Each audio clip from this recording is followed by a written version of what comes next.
News 18 is continuing to take a look at how COVID-19 is still impacting the food industry in Greater Lafayette. Like many small businesses, like the Fuel Coffee Shop, the pandemic has really taken a significant toll, and it's really still being felt there. News 18's Cameron DeBlasio spoke with the owner of Fuel to get a sense of how the business has handled some of the biggest challenges over the past 2 years.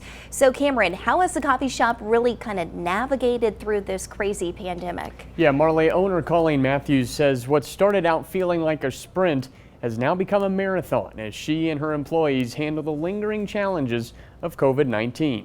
Mathews says when the pandemic began back in 2020, Fuel's sales fell to half of their normal levels. While they're now recovering, she says they're still at about 80% of what they were before the pandemic. The funding Mathews received from the Paycheck Protection Program in the early days of the pandemic likely saved her business. Now, it's a common story for local restaurants across the state, and although many would like to see more government aid, Mathews says it's now harder to assess whether the pandemic is primarily to blame for financial struggles. Would it be helpful? Absolutely.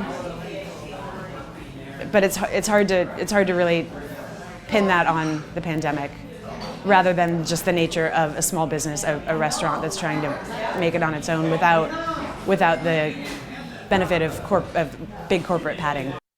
Mathews says staffing is not an issue at this point, and the rise in coffee prices hasn't forced her to change her prices as of now. Now, later this week on News 18 This Morning, we'll take a look at how the catering industry is recovering from an almost complete shutdown at the beginning of the pandemic. Reporting in studio this morning, Cameron DeBlasio, News 18.